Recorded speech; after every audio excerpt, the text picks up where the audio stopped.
ஹல்லேலூயா. கர்த்தர் நல்லவர், அவர் கிருபை என்றும் உள்ளது. மற்றும் ஒரு விசுவாசமும் தெய்வீக சுகம் என்ற வேதப்பாட ஆராய்ச்சிக்கு வந்திருக்கிறவங்க ஒவ்வொருவரையும் ஆண்டவராய் இயேசு கிறிஸ்துவின் நாமத்தினாலே வியாதி இல்லாத சுகத்தில் வாழ்வது தேவ குமாரத்திகளின் பிறப்புரிமை என்ற வெளிப்பாடை பெற்றுக் கொள்வீர்களாக என்று வாழ்த்தி உங்களை வரவேற்கிறேன்.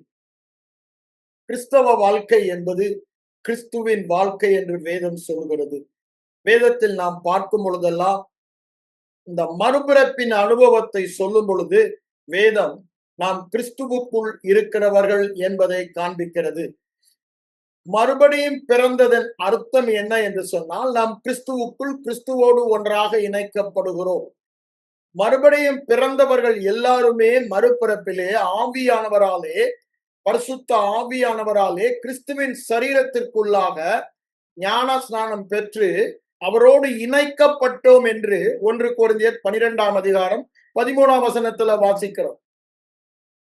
பரிசுத்த பவுலடிகளாரும் இந்த மறுபிறப்பை பற்றி சொல்லும் பொழுது இந்த கிறிஸ்துவோடு இணைக்கப்பட்டதையே மறுபடியும் பிறந்தவள் என்ற அர்த்தத்துல ரோமர் 16ஆம் அதிகாரம் 7ஆம் வசனத்துல பாத்தீங்கன்னா, இவர்கள் எல்லாம் எனக்கு முன்பாக கிறிஸ்துவுக்குள்ளானவர், அதாவது எனக்கு முன்பாக மறுபடியும் பிறந்தவர்கள் கிறிஸ்துவோடு சேர்த்து கொள்ள. அததான் சொல்றாரு, எனக்கு முன்பாக கிறிஸ்துவுக்குள்ளான அப்படின்னு சொல்லி அவர்களை குறித்து அவங்க சொல்லுது. அப்ப பாருங்க, மறுபடியும் பிறப்பது என்பது தேவனோடு சேர்க்கப்படுவது. நான் ஏற்கனவே சொல்லியிருக்கேன், 1 பேதுரு 3:18 அது சொல்றாரு. அவர் எதற்காக பாவமானார்? நம்மை தேவனோடு சேர்க்கும்படி. அந்த ஒரே பரிகாரத்தினாலே நம்மை தேவனோடு சேர்த்து விட்டார். நாம் தேவனோடு சேர்க்கப்பட்டோமானால் கொஞ்சம் யோசித்து பார்க்கணும், வியாதி இருக்க முடியுமா? நாம் தேவனோடு இணைக்கப்பட்டவர்கள். அதாவது கிறிஸ்து நம்முடைய ஆவியிலே ஒரே ஆவியாக இணைந்து விட்டார். 1 கொரிந்தியர் 6ஆம் அதிகாரத்துல பாத்தீங்கன்னா, அது அவர் தெளிவாய் சொல்லுவதை நாம் பார்க்கிறோம். இந்த சரீரம் கர்த்தருடையது, கர்த்தரும் சரீரத்துக்கு உரியவர் என்று சொல்லுவார். அதை சொல்லிட்டு தான் அந்த சரீரத்தை வேசியின் அவயமாக்கலாமா? வேசியோடு இசைந்து இருக்கிறவன் ஒரே அவயமாய் இருக்கிறான். அது போல கர்த்தரோடு இசைந்து இருக்கிறவன் ஒரே ஆவியாய் இருக்கிறான் என்று அங்க சொல்லுவதை நாம் பார்க்கிறோம். அப்ப பாருங்க, நாம் கர்த்தரோடு ஒரே ஆவியாய் இருக்கிறோம். அந்த ஒரு வெளிப்பாடு போதுங்க, நம்ம நிச்சயமா வியாதி இல்லாத வாழ்க்கை வாழுவோம். சுகம் கொடுக்கிற ஊழியத்தை நாம் செய்வோம். தேவனுடைய சித்தம், நான் போன வாரம் சொன்னேன், கடைசியா நம்ம அதை தான் முடிச்சோம். எப்பாப்ரா தன்னுடைய ஜெபங்களில என்ன போராடுகிறான்? அவன் கொலேசை பட்டணத்தை சேர்ந்தவன், பவுல் மூலமாக ரட்சிக்கப்பட்டவன். அவன் பவுலோட ஊழியத்தில் அங்க உதவி செய்ய ஜெயில வந்து கூட இருக்கும்போது அவர் சொல்றாரு, பவுல் எப்பாப்ரா எப்போ ஜெபம் பண்ணாலும் கொலேசி பட்டணத்துல விசுவாசிகள் எல்லாரும் என்னவா தேவனுடைய சித்தத்தில் தேறினவர்களும் பூரண நிச்சயம் உள்ளவர்களுமாய் இருக்கும்படி தம் ஜெபத்திலே போராடுகிறான் என்று சொல்லுகிறார். போராடி ஜெபிக்கிறான். அப்ப பாருங்க, கிறிஸ்தவ வாழ்க்கைக்கு இன்றியமையாதது தேவ சித்தத்தின் பூரண நிச்சயம். ஏன்? அதுதான் விசுவாசத்திற்கு அடித்தளம். தேவ சித்தத்தின் அதை நம்ம பூரண நிச்சயத்தோடு அறியவில்லை என்றால், சம்பூரண நிச்சயத்தோடு பூரண நிச்சயத்தோடு நாம் பரிபூரணமாய் அறியவில்லை என்றால், அதை வெளிப்பாடாக தெரியவில்லை என்றால், அது நமக்கு பிரயோஜனப்படாது. ஏன்? அந்த விசுவாசம் நமக்கு இருக்காது. அதுதான் அங்க சொல்றாரு 1 யோவான் 5ஆம் அதிகாரத்துல 14-15 வசனங்களை வாசிக்கும் பொழுது, எதையாவது அவருடைய சித்தத்தின்படி கேட்டால் நமக்கு செவி கொடுக்கிறார் என்பதே அவரை குறித்த தைரியம். ஆகவே அந்த சித்தத்தில் நாம் ஜெபிக்கிறபடினாலே கேட்டவைகளை பெற்றுக் கொண்டோம் என்று விசுவாசிக்கிறோன்றாரு. அதுதான் நீங்க சொல்றாரு மார்க் 11:24, நீங்க ஜெபம் பண்ணும் பொழுது எவைகளை கேட்பீர்களோ பெற்றுக் கொண்டோம் என்று விசுவாசிங்கள், அப்பொழுது அவைகள் உங்களுக்கு உண்டாயிருக்கும். தமிழ்ல கொஞ்சம் வித்தியாசமா இருக்கும், நான் மாத்தி சொல்றேன்னு நினைக்காதீங்க. ஆங்கில வேதாந்தத்துல பாருங்க, மூல கிரேக்க பதத்திலையும் பாருங்க. அப்போ ஜெபிக்கும் பொழுதே பெற்றுக் கொண்டோம், அல்லது நாம் எந்த வினாடியிலே அந்த உறுதியை பூரண நிச்சயம் பெறுகிறோம், அங்க எப்பாப்ரா சொல்றாருல்ல, என்ன சொல்றாரு? சித்தமான எல்லாவற்றிலும் தேறினவர்களும் பூரண நிச்சயம் உள்ளவர்களாய் இருக்கும்படி. அததான் முதல் அதிகார ஜெபத்துல 1ஆம் அதிகாரம் 9ஆம் வசனத்திலே அவர் என்ன சொல்றாரு? பிதாவாகிய தேவன் தேவனுடைய சித்தத்தை அறிகிற அறிவை எப்படியா? எல்லா ஞானத்தோடும் ஆவிக்குரிய விவேகத்தோடும் தேவ சித்தத்தை அறிகிற அறிவினால் நிரப்பப்பட என்று சொல்லுகிறார். அங்க வந்து அதுல தேறினவர்கள் என்று சொல்லுகிறார். இங்க ஜெபிக்கும் பொழுது பவுலுடைய ஜெபம் பாத்தீங்கன்னா நிரப்பப்பட, to be filled. நான் திரும்ப திரும்ப உங்களுக்கு சொல்லுகிறது, நிரப்பப்பட, ஆவியினால் நிரம்பி, விசுவாசத்தினால் நிரம்பி. அப்போஸ்தலர் நடபடி புத்தகம் உள்ள அதை நம்ம பார்க்கலாம். ஆச்சரியத்தினால் நிரம்பி அற்புதங்களை பார்த்து, அந்த பொறாமையினால், அந்த பரிசேயர் சதுசேயர் மதவாதிகள் எல்லாம் பொறாமையினால் நிறைந்து வருது இல்ல, அதனுடைய அர்த்தம் என்ன? அதே அர்த்தத்தை தான் இங்கே சொல்லப்படுது. எதனால நிறைந்து? தேவ சித்தத்தை அறிகிற அறிவினால். எப்படி? ஞானத்தோடும், தேவ ஞானத்தோடும் ஆவிக்குரிய விவேகத்தோடும். அப்போ நிரம்பி என்று சொல்ல அங்க என்ன சொல்றோம்? அதாவது எது நம்மை முழுவதுமாய் ஆட்கொள்ளுகிறது? பரிசுத்த ஆவியானவர் முழுவதுமாய் நம்மை ஆட்கொள்வதை பரிசுத்த ஆவியினால் நிரம்பி என்று சொல்லுகிறோம். தேவ வசனம் நம்மை ஆட்கொள்ளும் போது தேவ வசனத்தினால் நிரம்பி, விசுவாசத்தால் நிரம்பி நாம காணப்படுகிறோம். பொறாமை இருதயத்துக்குள்ள போயிடுச்சுன்னா பொறாமை நம்மை ஆட்கொள்ளுகிறது, கோபம் நம்மை ஆட்கொள்ளுகிறது, எரிச்சல் நம்மை ஆட்கொள்ளுகிறது. எது இருதயத்தை நிரப்புகிறதோ அது நம்மை ஆட்கொள்ளுகிறது. இங்கே எது நம்மை நிரப்ப வேண்டும் என்று சொல்லுகிறார்?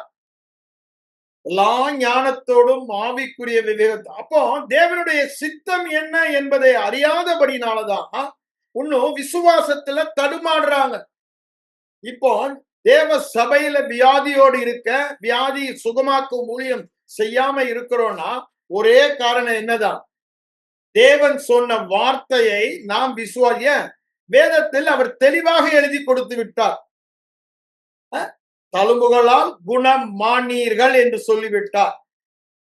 அப்போ நாம் ஏற்கனவே குணமானவர்கள் தான். ஆனா நமக்கு இன்னும் அந்த சந்தேகம் இருக்கிறது. எல்லாருமே வந்து ஆண்டவர் சுகமாக்குகிறார் என்பதை ஏற்றுக்கொள்ளுகிறார்கள், அப்படிதானே? யாருக்கும் அந்த சந்தேகம் இல்லை. ஆனா தவறான போதகங்கள் சபையிலே வந்தபடினால தவறான எண்ணங்களும் அவர்களுக்குள் மனதுல ஸ்ட்ராங் ஹோல்டாக இருக்குது, அதுதானே? பலத்த அரணாக இருக்கிறது. எனக்கு அப்படிதான் இருந்தது இந்த விசுவாச போதனைக்கு வருவதற்கு முன்பாக. ஆனாலும் மனதில ஒரு கேள்வி ஓடிக்கொண்டே இருந்தது. ஏன்னா எனக்கு போதித்தவர்கள் எல்லாம் அப்படிதான் போதித்தாங்க. நடைமுறை வாழ்க்கையில இன்னைக்கு அதுதான் பிரச்சனை. நாம் பார்க்கும் பொழுது அநேகருக்கு வியாதி வருவதை பார்க்கிறோம். அதே மாதிரி அநேகருக்கு ஜெபித்து அவர்கள் சுகம் பெறாததை பார்க்கிறோம். இதெல்லாம் மனதுல போய் என்ன ஆயிடுது? மென்டல் ஸ்ட்ராங் ஹோல்ட், அப்படிதானே? ஒரு அரணாக இருக்கிறது. ஒரு சமயம் நினைக்கிறோம் ஆண்டவரால செய்ய முடியாதது இல்லை, அவர் சுகமாக்குகிற தேவன் என்று. அவர் கல்வாரி சிலுவையிலே பாவத்தை சுமந்தது போல வியாதியை சுமந்தார் என்று வேதம் சொல்வதை விசுவாசிக்கிறோம். ஆனா பெரும்பாலான கிறிஸ்தவர்கள் அந்த வெளிப்பாடு இல்லை. பாவத்தை சுமந்தார் என்றால் எல்லா மனிதரும் ரட்சிக்கப்பட வேண்டும் என்பது, சுவிசேஷம் அவர்களுக்கு சொல்லப்பட வேண்டும் என்பதை எல்லாரும் விசுவாசிக்கிறாங்க. ஏன்? சபையில வெகு காலமாய் அது போதிக்கப்பட்டு வந்தது. ஆனா வேதத்துல நீங்க பாத்தீங்கன்னா, அதாவது இந்த சுவிசேஷம் சொல்லும் பொழுதெல்லாம் அதோட இணைந்து இந்த சுகமாக்கும் ஊழியமும் சென்றதுதான். இப்போ இது தேவனுடைய நோக்கம் பிரதானமாய் இருந்தது. அதனாலதான் தீர்க்கதரிசிகள் எல்லாம் கூட அதை நம்ம ஏசாயா தீர்க்கதரிசி அதை தெளிவாய் சொல்வதெல்லாம் பார்க்கலாம். இப்போ யோவான் ஸ்நானனுடைய சீஷர்கள், இப்ப யோவான் காவலில் வைக்கப்பட்டான். யோவான் ஸ்நானகர் சீஷர்கள் வந்து அங்க லூக்கா 7ஆம் அதிகாரத்திலையும் பார்க்கிறோம், மத்தேயு 11ஆம் அதிகாரத்திலையும் பார்க்கிறோம். இயேசுவான் இடத்துல வருகிறவர் நீர்தானா, வேறொருவர் வர நாங்க காத்திருக்க வேண்டுமான்னு கேள்வி கேட்டு அனுப்புறான். ஐயா, அவன் தான் அந்த வெளிப்பாடு பெற்று ஆண்டவருக்கு வழியை ஆயத்தம் பண்ண வந்தவன்.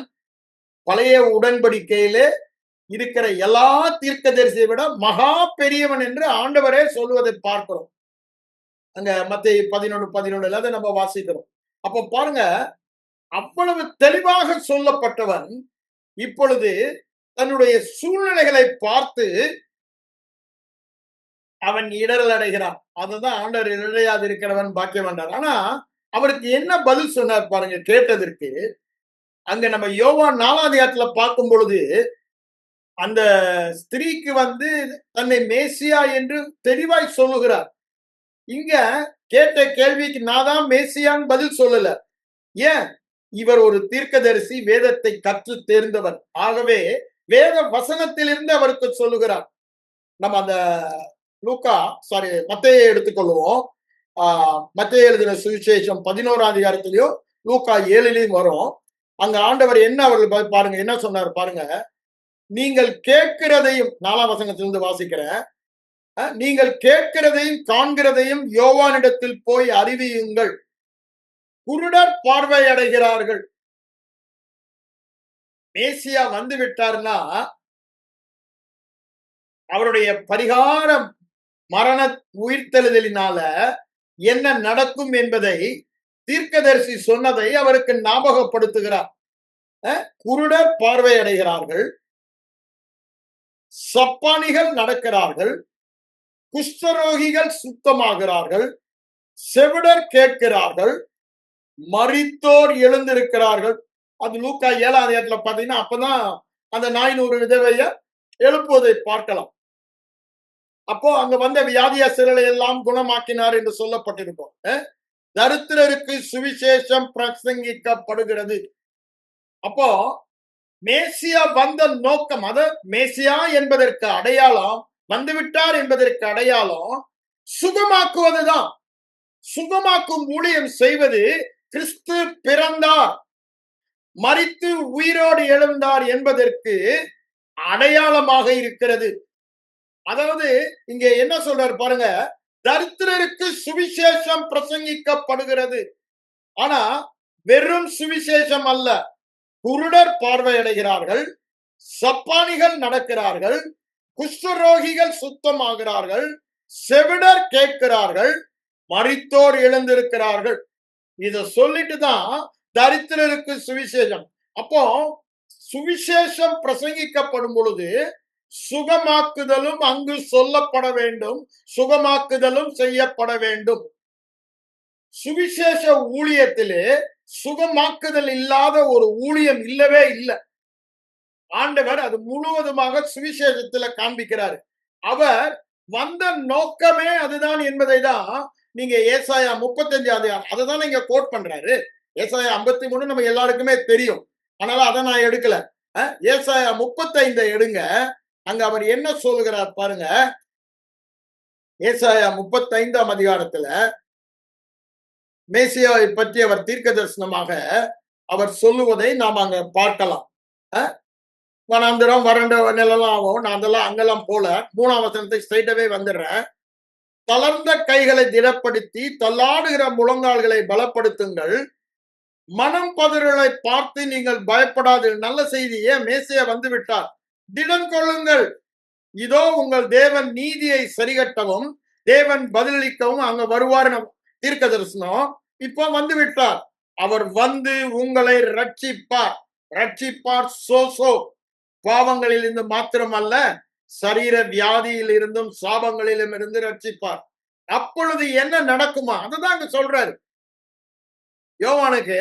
உனக்கு நீ ஏசாயா தீர்க்க புஸ்தகம் நீ நல்லாவே படிச்சிருக்க, இதன் மூலமா நீனே புரிந்து கொள்ளலாம். ஆனா அந்த இங்க சமாரிய ஸ்திரிக்கு ஏன்னா அவங்களுக்கு தெரியாது. அதனால நான் தான் மேசியான்னு சொல்வதை பார்க்கிறோம். ஆனா யோவானுக்கு அப்படி சொல்லல. இங்க என்ன சொல்றாரு பாருங்க, குருடரின் கண்கள் திறக்கப்படும் என்று ஏசாயா சொன்னதை சொல்லுகிறார். செவிடரின் செவிகள் திறவண்டு போம், முடவன் மாலை போல குதிப்பான், ஊமையன் நாவு கெம்பிரிக்கும், வனாந்திரத்திலே தண்ணீர்களும் கடுவலிலே ஆறுகளும் பாய்ந்தாடும். இதெல்லாம் அந்த ஃபுல்லாவே ஹீலிங்க தான் சொல்றார். இததான் கோட் பண்ணி அவர் சொல்றாரு, நற்செய்தியை சொல்லுங்கள் என்று சொல்லுகிறார். ஆண்டவருடைய ஊழியத்திலும் பாருங்களேன், முழுக்க முழுக்க 4ஆம் அதிகாரம் மத்தேயுல 23ஆம் வசனத்தை எடுத்துக்கொள்ளுங்க. அங்க அவர் ரொம்ப தெளிவாய் சொல்லுவாரு. ஒவ்வொரு அதிகாரத்திலையும் அதை நம்ம பார்க்கலாம். அதாவது சுவிசேஷம் அவர் சொல்லுகிறது அல்லது உபதேசம் செய்வது, அதோடு கூட சுகமாக்கும் ஊழியமும் இணைந்தே போனது என்று வேதம் சொல்கிறது. அதை பிரிக்கவே முடியாது. ஆனா அதை பிரித்தது சபதம். தேவன் இணைத்ததை மனிதன் பிரிக்காதிருக்க கடவென்றாரு. ஏன்னா பாருங்க, நம்ம அட்டோன்மெண்ட் பரிகாரத்துல ரெண்டுமே சேர்ந்து சொல்லப்படுகிறது. ஏசாயா 53ல பாத்தீங்கன்னா, அவர் பாவங்களை சுமந்தது போல வியாதியை சுமந்து ஏற்றுக்கொண்டு பாவங்களை நீக்கினது போல வியாதியையும் நம்மை விட்டு நீக்கினார். அதே கலாத்தியர் 3:13 சாபங்களையும் அவர் சுமந்து சாபங்களையும் நம்மை விட்டு நீக்கினார். சாபங்களின் பட்டியலில் தான் வியாதி வருது. அப்ப பாருங்க, பரிகாரம் ஒரே பரிகாரத்துல தான். ரெண்டு பரிகாரம் இல்ல, இதுக்கு ஒண்ணு அதுக்கு ஒண்ணு இல்ல, ஒரே பரிகாரம். இயேசு சிலுவையில் சிந்தின இரத்தத்தினால் அவர் பட்ட காயங்களினால் அது பாவத்தின் தண்டனை நீக்கப்பட்டது போல அந்த தண்டனையாகிய வியாதி சாபம் நீக்கப்பட்டது என்பது வேதம் தெளிவாய் சொல்கிறது. ஆனா நாம் ஒரு பகுதியை விசுவாசிக்கிறோம். நான் ஏற்கனவே உங்களுக்கு சொன்ன என்னுடைய சாட்சியை, நான் முத இந்த சத்தியத்துக்குள்ள வந்தத, எப்படி பைல்ஸ் வியாதியில இருந்து நான் குணமானேன்னு. அப்போ இந்த ஒரு சத்தியம் தான் எனக்கு தெரிந்தது. இதுதான் ஆண்டவர் எனக்கு முத வெளிப்படுத்தினார். இந்த ஒரு சத்தியத்தை தான் நான் அந்த 3ஆம் வீட்டு பையனுக்கு போய் சொல்றேன். அப்ப எனக்கு அந்த வெளிப்பாடு இல்ல, நான் அவனுக்கு சொல்லும் பொழுது. ஆனா அதை கேட்ட அவனுக்கு அந்த விசுவாசம் வந்தது. ஏன் விசுவாசம் அல்ல, அந்த விசுவாசத்துல சுகம் பெற்றான். இன்னைக்கு அதே தான் சொல்றேன். கேட்கிற நீங்க யாரா இருந்தாலும் 2000 ஆண்டுகளுக்கு முன்பாக என் பாவத்தை சுமந்தது போல என் வியாதியை சுமந்து தீர்த்து விட்டார். அதனாலதான் சங்கீதக்காரன் சொல்றான், 103ஆம் சங்கீதம் 2-3 வசனத்துல, செய்த சகல உபகாரங்களை மறவாதே, அவன் என் அக்கிரமங்களை எல்லாம் மன்னித்து பாவங்களை எல்லாம் நீக்கி குணமாக்கினார் என்று சொல்லலாம். சேர்ந்தேதான் போகிறது. அதைதான் 1 பேதுரு 2:24 பார்க்கிறோம். நான் பாவத்துக்கு செத்து நீதிக்கு பிழைக்கும்படி இயேசுதாமே தம்முடைய சரீரத்தில் சிலுவையிலே என் பாவங்களை சுமந்தார், அவருடைய தழும்புகளால் குணம் மானீர்கள். இங்க குணம் மாவோன்னு, இங்க குணம். அப்போ இது நடந்து முடிந்த உண்மை. ரெண்டும் ஒரே நேரத்துல நடந்தது. ஆகவே அதை விசுவாசித்தோம். அதை ஏன் விசுவாசிக்கிறது சுலபமா இருக்கு? அதை நம்ம கண்களால பார்க்க முடியல. காணாமல் விசுவாசிக்கிற அந்த விசுவாசத்தை நமக்கு ஆண்டவர் இன்னைக்கு தந்தாருன்னா காரணம் அவருடைய விசுவாசம். அந்த விசுவாசம் நமக்குள்ளதான் இருக்கு. அந்த தேவனுடைய விசுவாசம் நமக்கு காணாமல் விசுவாசிக்கிற விசுவாசம் நமக்குள்ள வரலன்னா நம்ம ரட்சிக்கப்பட்டிருக்கவே முடியாது. ஆனா அன்று தேவ வார்த்தையை மாத்திரம் சார்ந்து நம்ம ரட்சிக்கப்பட்டோம். ஏன்? அது தேவனுடைய விசுவாசம். அந்த விசுவாசம் நமக்குள்ளதான் இருக்கு. ஆனா இன்னைக்கு அது டார்மெண்டா இருக்கு. அதை நாம் உபயோகப்படுத்தவில்லை, அதை நாம் வளர்த்து கொள்ளவில்லை. அன்னைக்கு எப்படி அந்த விசுவாசம் வந்தது? அந்த நற்செய்தியை கேட்டோம், இயேசு என் பாவங்களை சுமந்து தீர்த்தார். அந்த வார்த்தையிலே அந்த விசுவாசம் இருந்தது. அது என் இருதயத்துக்குள்ள போகும் பொழுது அந்த இருதயத்திலே தேவனுடைய விசுவாசம் வந்தது. அந்த விசுவாசத்தினாலே அந்த வார்த்தை மேல் விசுவாசம் வைக்கும் போது அந்த வார்த்தையில் இருந்த வல்லமை என் பாவங்களார என்னை நீக்கி என்னை முற்றிலும் பூரணமாக்கினது என்று நாம் வேதத்தில் பார்க்கிறோம். அதாவது வெறும் பாவத்தை நீக்குவது மாத்திரம் சொல்லல. நீங்க எபேசியர் 5ஆம் அதிகாரம் 26ல இருந்து அப்படியே வசதியா வார்த்தீங்கன்னா அங்க அவர் சொல்வதை பார்க்கலாம். கரை திரை முதலானவைகள் யாவும் இல்லாம பழுது இல்லாத மாசற்ற மகிமையான சபையாக நம்மை மாற்றுவதற்கு தம்மை தாமே ஒப்பு கொடுத்தார் சிலுவையிலே. அப்ப பாருங்க, அவர் பரிகார மரணமாய் ஒப்பு கொடுத்தபடினாலே உலகத்தில் உண்டான கேட்டுகளுக்கு தப்பணும். அங்க கலாத்தியர் 1ஆம் அதிகாரம் 3ஆம் வசனத்திலேயே அதுதான் சொல்றாரு. அப்போ உலகத்தில் உண்டான எல்லா வியாதிகளுக்கும் நம்மை தப்ப வைத்தது அவருடைய பரிகார மரணம். ஆனா அதை குறித்த அறிவு இல்லை. அப்ப என்ன, தேவனுடைய சித்தம் இன்னது என்று நாம் அறியல. அப்போ மேசியா வந்ததன் நோக்கமே அதுதான் சொல்றாரு. பிதாவின் சித்தம் செய்யவே நான் வந்தேன் என்று சொல்லுகிறார். அப்படிதானே? 6ஆம் அதிகாரம் யோவான்ல 38ஆம் வசனம் படிச்சீங்கன்னா, ஆண்டவர் தான் என்ன அனுப்பினார், பிதா என்ன அவருடைய சித்தத்தை செய்ய வந்தேன்றார். அங்க நீங்க எபிரேயர் 10ஆம் அதிகாரம் பார்த்தீங்கன்னா 6ல இருந்து 8 இதோ புஸ்தக சுருளில் என்ன இந்த எழுதி இருக்குல்ல, ஏசாயா 53ல அதை நிறைவேற்ற இப்பொழுது வந்தேன் என்று அவர் தன்னை ஒப்பு கொடுப்பதை பார்க்கிறோம். அதை சொல்லிதான் அந்த ஒரே பலியினாலே என்றென்றுமாய் நம்மை பூரணப்படுத்தி விட்டான்றார். ஆவி ஆத்மா சரீரத்துல நம்மை பூரணப்படுத்தி விட்டார் என்று சொல்கிறாராங்க. ஆனா அது நம் ஆவியில் நடந்தபடியினாலே நம்முடைய ஆத்மாவிலே மனம் புதிதாகி சரீரத்திலே நாம் அதை வெளிப்படுத்த வேண்டும் என்பது தேவனுடைய வழியாக இருக்கிறது.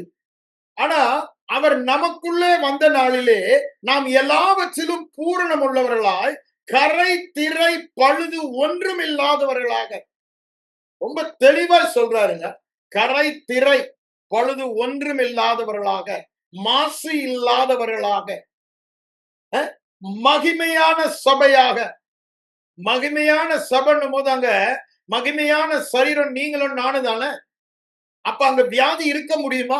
மகிமையில வியாதி இல்லையா? மகிமை. அது முட்டாள் இன்னைக்கு சொல்லிட்டு இருக்கானுங்க சபையில. என்ன, நாங்க வியாதினால தேவன், ஐயா தேவன் மகிமை என்பது தேவனுடைய என்ன மேனிஃபெஸ்டட் பிரசன்ஸ், கபோத். அப்போ வெயிட்டட் பிரசன்ஸ். அந்த பிரசன்ஸ்ல பிசாசின் சரக்கு வியாதி ஒரு இன்ச்சு இருக்க முடியுமா? மகிமைப்படுத்துவது எப்பொழுதுதான், எப்பொழுதுதான் தேவனை மகிமைப்படுத்துகிறோம், எப்பொழுது தேவனுக்கு பாத்திரமாக நடந்து கொள்ளுகிறோம், எப்பொழுது அவர் எல்லாவற்றிலும் அவருக்கு பிரியமாக நடந்து கொள்ளுகிறோம். தேவ சித்தத்தை அறிகிற அறிவினால் நிரப்பப்படும் போதும் ஜெபிக்கிறாரு. அந்த 9 சொல்லிட்டு அதன் மூலம் 10ல அதுதான் சொல்றாரு. எல்லாவற்றிலும் அவருக்கு பிரியம் உண்டாக பாத்திரமாக தேவனை அறிகிற அறிவிலே விருத்தி அடைந்து அவருடைய எல்லா மகிமையான அவருடைய வல்லமையின்படி எல்லா வல்லமையாலும் பல எப்போங்க நம்ம தேவ சித்தம் நிறைவேறு அந்த வியாதி இல்லாத வாழ்க்கை நாம் வாழும் பொழுதுதான் அவருக்கு பிரியம். ஏன் விசுவாசம் இல்லாமல் அவருக்கு ஏன்? அவர் செய்ததை நாம் ஏற்றுக்கொள்ளுகிறோம். அவர் நமக்காக செய்ததை ஏற்றுக்கொள்ளுகிறோம். பிதா அவருக்கு நியமித்தது அதுதான். என்ன நியமித்தாரு? பாவ சாப ரோகங்களை நீக்க அவர் பரிகார பலியாக உலக தோற்றத்திற்கு முன்பே நியமித்தார். அந்த நியமித்த காரியங்களை நான் வெற்றியாய் செய்து முடித்தேன் சொல்லி அங்க யோவான் 17ஆம் அதிகாரம் 4ஆம் வசனத்துல சொல்றாரு பாருங்க. நீர் எனக்கு நியமித்தவைகளை நான் செய்து முடித்தேன் என்று சொல்லுகிறார். அப்போ பாருங்க, தேவன் அவருக்கு நியமித்தது பரிகாரமாக அவர் சிலுவைக்கு செல்ல வேண்டும் என்று. ஆனா நம் மேல் வைத்த அன்பினாலே அவர் அந்த காரியத்தை செய்வதை பார்க்கிறோம். அப்போ அந்த அன்பு நம் மேல அந்த காரியத்தை செய்த பின்பு அவரையே ஒப்பு கொடுத்தவர் மற்றெல்லாவற்றையும் நமக்கு தராமல் இருப்பாரா? தருவது நிச்சயம். அப்படித்தானே 8:32 ரோமர்ல சொல்றாரு. அப்போ நல்லா யோசித்து பாருங்க. நாம் வியாதியோடு இருப்பது தேவ சித்தம் அல்ல. தேவ சித்தம் வியாதியோடு இருக்குமானால் குமாரனை நம்மை வியாதியை நீக்குவதற்காக பரிகாரமாக தேவன் அனுப்புவாரா? குமாரன் தன்னை பரிகாரமாக கொஞ்சம் யோசித்து பாருங்க.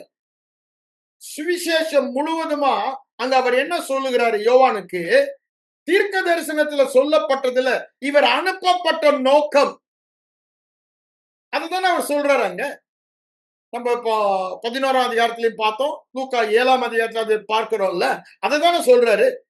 அவர் சுவிசேஷம் சொல்லும் பொழுது சுவிசேஷத்தில் பாவம் மன்னிப்பு மாத்திரம் அல்ல, பாவம் மன்னிப்பும் சுகமும், அப்படிதானே, வியாதி நீக்குதலும்.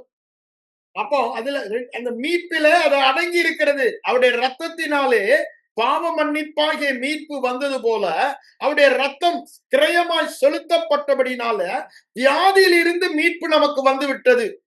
சாபத்திலிருந்து மீட்பு நமக்கு வந்து விட்டது. இனி we have redemption. அப்படிதான் சொல்றாரு எபேசியர் 1:7லயும் கொலோசியர் 1:14லயும் அதை சொல்றாரு. We have redemption. That means already we are redeemed. Already we are healed. அப்படிதானே? Already we are delivered. அது தெளிவாய் வேதம் சொல்வதை பார்க்கிறோம். நாம் பாவம், சாபம், வியாதியிலிருந்து மீட்கப்பட்டவர்கள். அதனாலதான் கர்த்தர் நல்லவர், அவர் கிருபை என்றும் உள்ளது என்று சொல்லுகிறோம். அதுதான் 107ஆம் சங்கீதத்துல சொல்றாரு, என்றும் சொல்ல கடவர்கள், கர்த்தரால் மீட்கப்பட்டவர்கள், அவருடைய ஆளுகையிலிருந்து விடுதலை, இருளின் அதிகாரத்திலிருந்து விடுதலையாக்கி தமது அன்பின் குமாரனுடைய ராஜ்யத்திற்கு நம்மை உட்படுத்தி விட்டார். We are no more in the kingdom of sickness. We are delivered from the kingdom of sickness and transferred into the kingdom of என்னது ஹெல்த். அதுதான் லைட். பரிசுத்தவான்களின் சுதந்திரத்தில் பங்கடைவதற்கு. பரிசுத்தவான்களின் சுதந்திரம் வியாதி இல்லாத வாழ்க்கை, தேவனுடைய வாழ்க்கை, தேவரக வாழ்க்கை, தேவ ஜீவனின் வாழ்க்கை, பரலோக சித்தத்தின் வாழ்க்கை. இந்த சித்தம் இதெல்லாம் நம்ம வசனங்களை பார்க்கும் பொழுது இவைகளெல்லாம் எதை காண்பிக்கிறது? தேவனுடைய சித்தத்தை காண்பிக்கிறது. அதை சொல்றதுக்கு அந்த 4ஆம் அதிகாரத்துக்கு வாங்கன்னா மத்தேயு 4:23 பார்ப்போம். இயேசு கலிலேயா எங்கும் சுற்றி நடந்து அவர்கள் ஜெபாலயங்களில் ராஜ்யத்தின் சுவிசேஷத்தை பிரசங்கித்து, உபதேசித்து, பிரசங்கித்து ஜனங்களுக்கு உண்டாயிருந்த சகல வியாதிகளையும் நோய்களையும் நீக்கி சொஸ்தமாக்கினார். இதை பிரிக்கவே முடியாது. ஆண்டவர் எங்க போனாலும் இதை செய்த பார்க்கிறோம். அதை சொல்லிட்டு தான் அர்த்தம் சொல்றாரு, எல்லா வியாதிகளையும் கொண்டு வந்தாங்க, சகல பிணிகளையும் சகல வியாதிகளையும் அவர் சொஸ்தமாக்கினார். அதுதான் பிரதானமாய் சொல்லப்படுகிறது. திரும்ப வாருங்க, 8ஆம் அதிகாரத்துல அதை சொல்றாரு. 8:16 பாத்தீங்கன்னா அதை சொல்லுவதை நாம் பார்க்கலாம். 8:16 சொல்லிட்டு என்ன சொல்ல பாருங்க, அவரிடத்தில் கொண்டு வந்தார்கள், வார்த்தையினாலே திருத்தி பிணியாளிகள் எல்லாரையும் சொஸ்தமாக்கினார். ஏசாயா தீர்க்கதரிசி சொன்ன அந்த பரிகாரம் மரணம் தான் அதற்கு காரணம் என்று சொல்லுகிறார். அப்போ இன்னைக்கு நீங்க வியாதி இல்லாம வாழ்வதற்கும் வியாதி உள்ளவர்களை சுகமாக்குவதற்கும் வேற காரணமே இல்லை. ஒரே ஒரு காரணம் தான் சுவிசேஷம் சொல்ற காரணம். இயேசு கிறிஸ்துவின் மரணம் உயிர்த்தெழுதல் மூலமாக பாவம் நீக்கப்பட்டது போல வியாதி சாபமும் நீக்கப்பட்டது. அதுவே சம்பூர்ண சுவிசேஷம். அததான் இயேசு செய்தார் என்று இங்க சொல்வதை பார்க்கிறோம். அவர் பாருங்க, அடுத்ததாக நாம் பார்க்கும் பொழுது 9ஆம் அதிகாரம் 35 என்ன சொல்றார் பாருங்க, சகல பட்டணங்களிலும் கிராமங்களிலும் சுற்றி நடந்து உபதேசித்து ராஜ்யத்தின் சுவிசேஷத்தை பிரசங்கித்த. அதே ஆர்டர் 1, 2. 3வது என்ன சொல்றாரு, உண்டாயிருந்த சகல வியாதிகளையும் சகல நோய்களையும் நீக்கி அவர்களை சொஸ்தமாக்கினார். This is God's pattern for us. அததான் இங்க நம்ம வாசிக்கிறோம். அப்புறம் அவர் அவங்களுக்கு கட்டளையிட்டு அனுப்பும் பொழுதும் அதை சொல்வதை பார்க்கிறோம். 9ஆம் அதிகாரத்துக்கு வாங்க. மத்தேயு 10லயும் வருகிறது, நாங்க போல. ஆனா அந்த லூக்கா 9 கொஞ்சம் நல்லா இருக்கும். அதனால நான் லூக்கா 9 எடுத்துக்கொண்டு அதை வாசிக்க விரும்புகிறேன். மத்தேயு 10ஆம் அதிகாரம் 1ஆம் அதிகாரம் 1ஆம் வசனம் 7, 8 அதை சொல்வதை பார்க்கலாம். அவர் கட்டளையிட்டு சொன்னது என்ன? சுகமாக்குங்கள் என்பதை கட்டளையிட்டு சொன்னார் என்பதை பார்க்கிறோம். ஆனா இங்க லூக்கா 9க்கு நீங்க வந்தீங்கன்னா அங்க அவர் சொல்வதை பார்க்கலாம். முதல் வசனத்திலிருந்து வாசிக்கிறேன். அவர் தம்முடைய 12 சீஷர்களையும் வரவழைத்து சகல பிசாசுகளை துரத்தவும் வியாதி உள்ளவர்களை குணமாக்கவும் அவர்களுக்கு அதிகாரம் கொடுத்து அவங்கள ஊழியத்துக்கு அனுப்புவதை பார்க்கிறோம். அவ்வளவும் கொடுத்தாரு. அதே அடுத்த அதிகாரம் பாருங்க, 10ஆம் அதிகாரம் 10ஆம் அதிகாரத்துல என்ன சொல்றாரு பாருங்க, 70 பேரை அனுப்புறாரு. அப்ப என்ன சொல்றாரு, நீங்க போங்க, அங்க நீங்க வியாதியஸ்தர்களை குணமாக்கி பரலோக ராஜ்யம் உங்களிடத்தில் வந்திருக்கிறது என்று சொல்லுங்கள் என்று. அப்போ சுவிசேஷத்தை சொல்லும் பொழுதெல்லாம் வியாதியஸ்தர்களை சுகமாக்க வேண்டும் என்ற கட்டளையை அவர்கள் கொடுப்பதை பார்க்கிறோம். அதுதான் மார்க் 16 அதிகாரம் வாங்க. உலகமெங்கும் போய் சுவிசேஷத்தை சொல்லுங்கள், விசுவாசிக்கிறவர்களால் நடக்க சேர்ந்தேதான் போகுது. வியாதியஸ்தர் மேல் அவர்கள் கைகளை வைப்பார்கள், அவர்கள் சொஸ்தமாவார்கள்.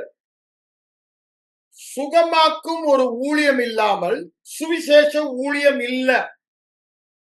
சுவிசேஷ ஊழியத்துக்கு அத்தாட்சி இந்த சுகமாக்கு ஊழியம். அதனாலதான் மார்க் 16ல அவங்க எங்கும் சென்று 16, 17 சொல்லிட்டு பின்னால 18, 19 முடிக்கும் போது என்ன சொல்றாரு? சுவிசேஷத்தை சொன்னாங்க. அற்புத அப்படின்னா சுகமாக்குதல் மூலமாக, வியாதியர்களை சுகமாக்கினதன் மூலமாக அந்த சுவிசேஷத்தை அவர் உறுதிப்படுத்தினார். அதேதான் அப்போஸ்தலர் நடபடிகள் முழுசா பார்க்கலாம்.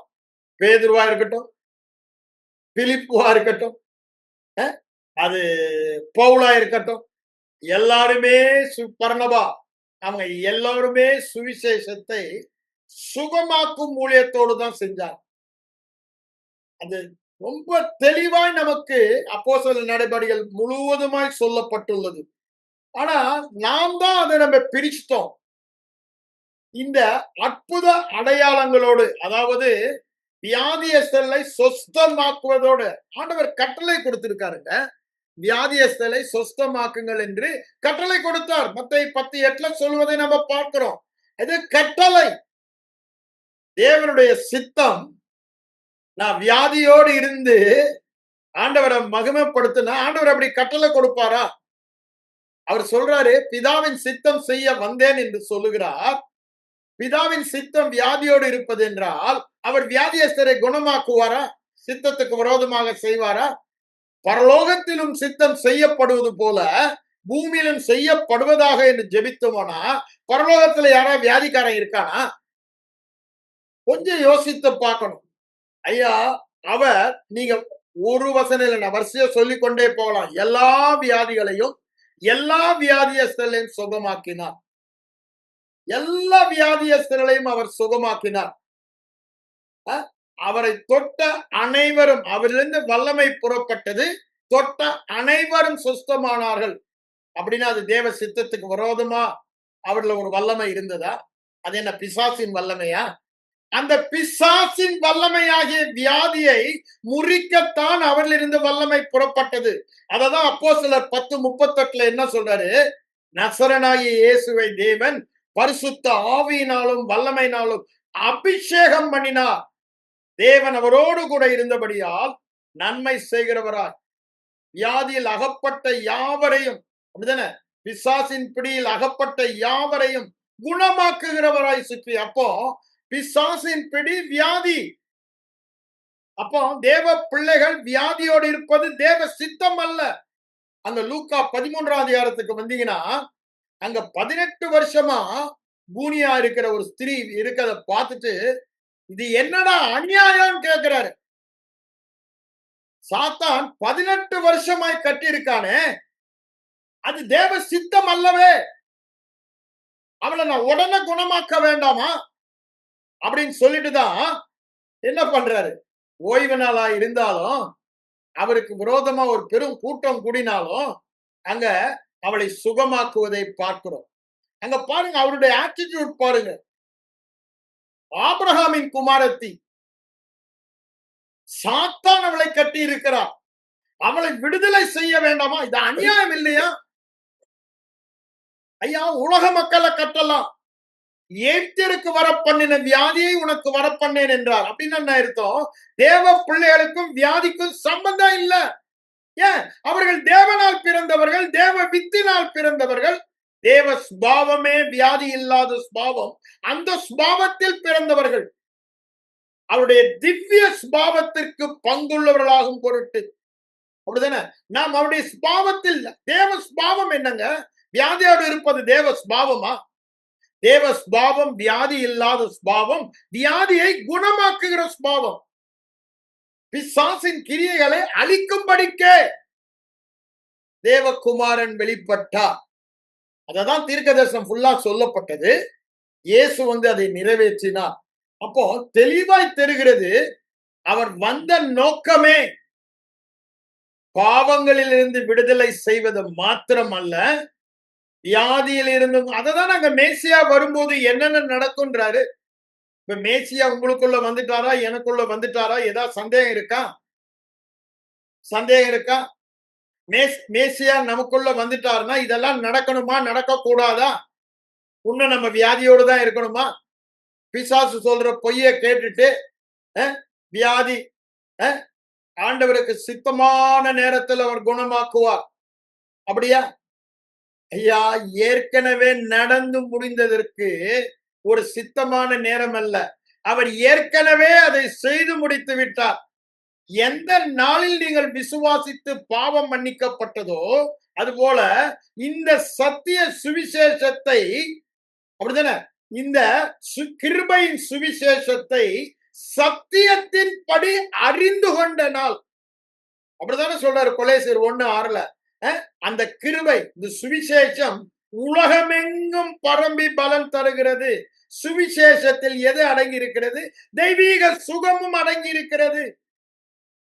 சாபங்கள் நீக்கப்படுவதும் ஆசீர்வாதமாவதும் அடங்கி இருக்கிறது. அப்போ அதை கேட்டு, அப்படித்தானே, அந்த சுவிசேஷம் உலகமெங்கும் பரம்பி தருகிறது. அது உங்களிடத்திலும் வந்தது. அந்த கிருபையின் சுவிசேஷத்தை, அந்த தேவ கிருபையை சத்தியத்தின்படி அப்படின்னா சத்தியம் உண்மையை விட மேலானது. தேவனுடைய உண்மை சத்தியம்.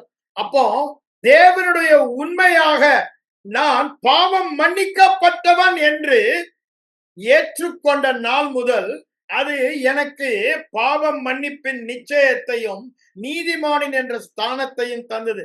அதேதான் வியாதி நீக்கப்பட்டவன் என்று அந்த கிருபையின் சுவிசேஷத்தை கேட்டு, அங்க என் கிரியையில் அது கிருபை, அந்த கிருபையை கேட்டு சத்தியத்தின்படி வெளிப்பாடாக அறிந்து கொண்ட நாள் முதல் அந்த சுகம் பலனாக என் வாழ்க்கையிலே வருகிறது. அந்த சுகத்தில் வாழ நாம் அழைக்கப்பட்டவர்கள்.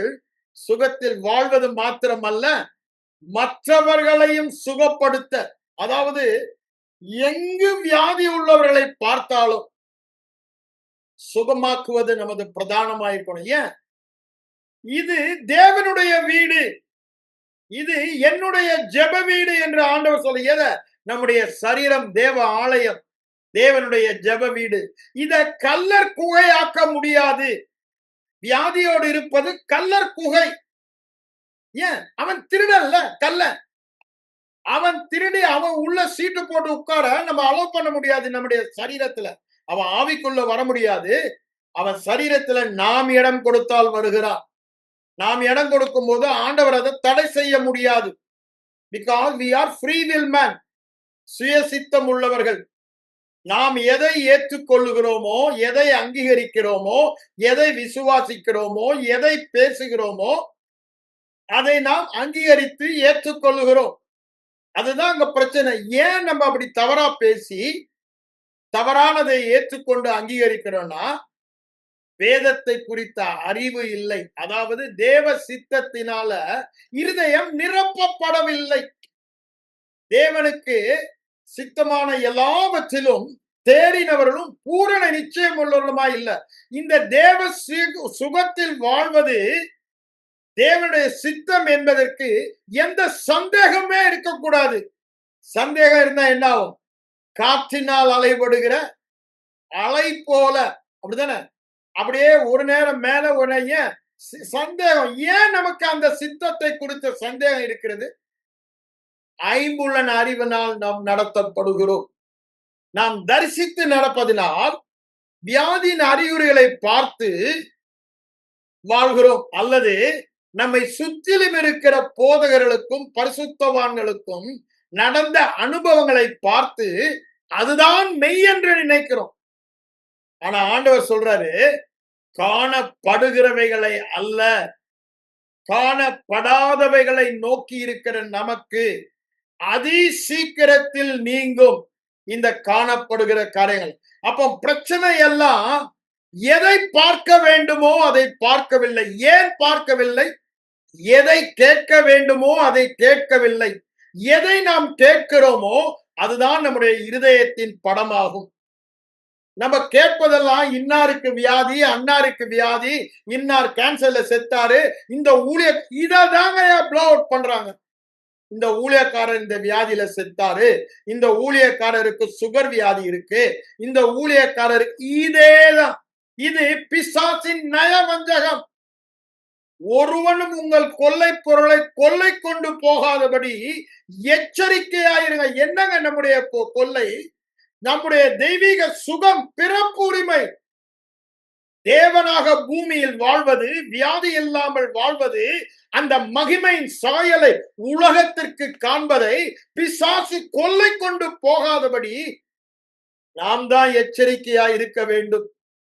அதுல கொஞ்சம் கூட நம்ம இடம் கொடுக்க கூடாது என்று சொல்லுகிறார்.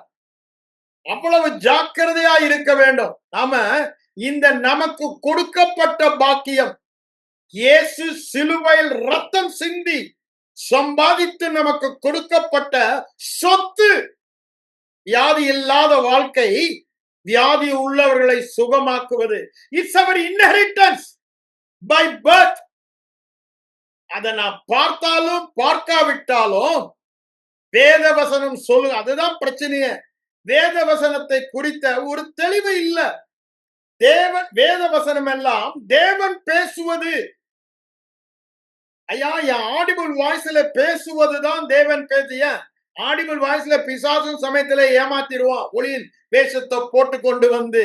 ஆனா இங்க ஏமாத்தாதபடி வேதத்தில் எழுதி நமக்கு தரப்பட்டு இருக்கிறது.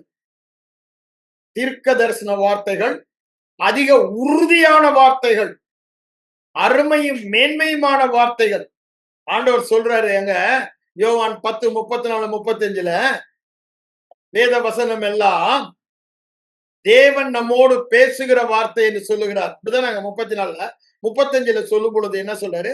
அவருக்கு கொஞ்சமும் சந்தேகம் இல்லை. நான் தேவர், அதாவது அவர் மனித குமாரன் தான் வந்தாரு, இன்னும் உன்னை தேவனுக்கு சமமாக்கிட்டான்னு சொல்லும் பொழுது அவர் அதுக்குதான் அங்க பதில சொல்றாரு. நான் சொல்லலப்பா, வேதத்துல எழுதியிருக்க அவதான் நான் சொல்றேன்னாரு. வேதத்தில் எழுதியிருக்கிறத சொல்லதான் நம்ம வைத்திருக்கிறார். நானும் என் பிதாவும் ஒன்றாய் இருக்கிறோம் அவர் சொன்னாருங்க. நீங்களும் நானும் சொல்ல முடியுமா? அந்த இடத்துக்கு தானே நம்ம கொண்டு வந்துட்டாரு. அங்க யோவான் 17:21 அதுதானே அவர் பண்ணுகிற ஜெபம். அதுதான யோவான் 14ஆம் அதிகாரம் 20ஆம் வசனத்தில் நம்மை குறித்து அவர் அங்க சொல்வதை பார்க்கிறோம். எல்லாமே என்னதான்? அவர் அதுதான நோக்கமே என்று சொல்கிறார். யோவான் 14:3 சொல்றாருல, நான் போய் ஒரு இடத்தை ஆயத்தம் பண்ணி நான் எங்கே இருக்கிறேனோ உங்களை சேர்த்துக் கொள்வேன்றாரு. அப்போ நாம் கிறிஸ்துவுக்குள்ளதான் இருக்கோம். மறுபடியும் பிறந்த நாளிலே அவரோடு கூட பாவங்களில் மரித்திருந்த நம்மை அவரோடு கூட எழுப்பி, அப்படின்னு அந்த நாளிலே நாம் அவரோடு இணைக்கப்பட்டு விட்டோம்.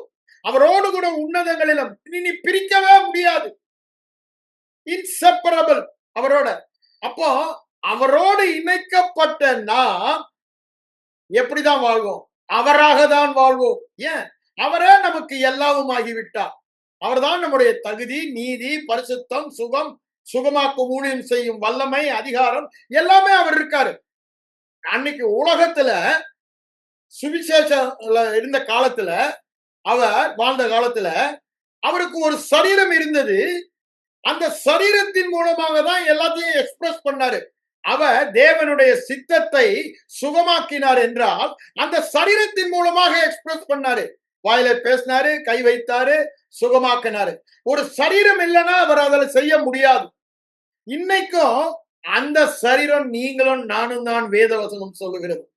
அவர் நமக்குள்ளே வாசம் பண்ணுகிறார். நம்ம எப்படி இந்த சரீரத்துல வாழ்கிறோமோ, இப்ப எப்படி நான் பேசி என்னுடைய எண்ணங்களை சொல்லிக் கொண்டிருக்கிறேனோ, அதே மாதிரிதான் இந்த சரீரத்தில் இருந்துதான் அவர் என் வாயின் மூலமாக இப்பொழுது அவருடைய எண்ணங்களை நமக்கு சொல்லிக் கொண்டிருக்கிறார். அவருடைய சித்தத்தை நமக்கு வெளிப்படுத்திக் கொண்டிருக்கிறார். இந்த சரீரத்தின் மூலம் தான் அவர் பார்க்கணும், நான் பார்க்கிற மாதிரி. இந்த சரீரத்தின் மூலம் தான் அவர் பேசணும், இந்த சரீரத்தின் மூலம் தான் அவர் கிரியை செய்யணும். ஏன்? இன்றைக்கு உலகத்திலே அவர் கிரியை செய்கிற இடமாக நம்மை தெரிந்து கொண்டார். சரீரம் இல்லாம தேவன் டைரக்டா உலகத்துல செய்ய முடியாது. இது ரெண்டும் பெரிய உண்மை. எப்படி? தேவன் இல்லாமல் ஐ கேன் டூ நத்திங். ஆண்டவரே திரும்ப திரும்ப அதான் சொல்றாரு. யோவான் 15 5ஆம் அதிகாரத்துல அங்க நம்ம அதை சொல்லுவதை நாம் பார்க்கிறோம். 19, 20 வசனங்களை வாசித்து பாருங்க. 30ஆம் வசனத்தை வாசித்து பாருங்க. என்னில் தானே நான் ஒன்றுமே செய்ய முடியாது.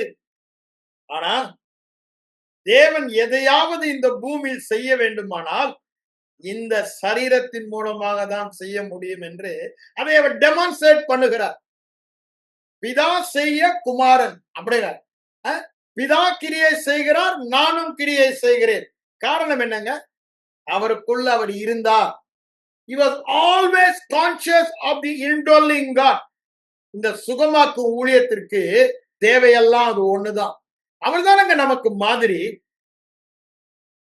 பிதா செய்ய குமாரன் காண்கிறது எதுவோ அதுதானே சொல்றாரு. அவர் சொல்ல குமாரன் அதையே பேசுகிறேன் என்று சொல்லுகிறார். அதையே பேசுகிறேன். அப்போ அவருக்கு டைரக்டா அப்படியே படம் பிடிச்சு காமிச்சாரா? அவருக்கு டைரக்டா ஆடிபிள் வாய்ஸ்ல பேசினாரா? நமக்கு அப்படி இல்லையா? இல்லங்க, நமக்கு எப்படியோ அப்படிதான் அவருக்கு. அவர் வேத வசனத்தில் இருந்துதான் அவரோடு பேசி, வேத வசனத்தில் இப்போ அவர் ஏசாயா தீர்க்கதரிசி புத்தகத்தை படிக்கும் பொழுது அதை தெரிந்து கொண்டார். லூக்கா 4ஆம் அதிகாரத்துல பாருங்க, அங்க 18ஆம் வசனம் சொல்றாரு. ஏசாயா 61 படிச்சுட்டு அங்க 20ஆம் வசனம், இன்று உங்கள் காதுகள் கேட்க இது நிறைவேறிச்சுன்றாரு. தன்னை குறித்து வேதத்தில் எழுதி இருக்கிறதை அவர் வேதத்தில் பார்த்து இருதயத்தில் விசுவாசித்தார். அவருக்கு எல்லாவற்றையும் வேத வசன ஆண்டவருடைய சித்தம் எப்பொழுதுமே வேத வசனத்தில் இருந்துதான் நமக்கு காண்பிப்பார். 99%. அதனால ஆண்டவர் அப்படியே எனக்கு பிடித்த அதல்லங்க, வேத வசனத்தில் எல்லாமே இருக்கு. எம்மாவூர் சீஷர்களுக்கு வேத வசனம் காண்பித்தா அவங்க கண்களை திறந்தாரு. யோவானுக்கு வேத வசனத்தில் தான் பதில் கொடுக்கிறாரு. சுவிசேஷங்களில பாருங்க, கிரிட்டிசைஸ் பண்ண பரிசேயர், சதுசேயர், வேதபாரகர், ஏரோதியர் எல்லாருக்கும் சுய பதிலே சொல்ல வேத வசனத்தை தான் எடுத்து கோட் பண்ண. இந்த வேத வசனம் சொல்லிடுச்சுன்னா அதுக்கு மிஞ்சி அத்தாரிட்டி இல்ல. It's final.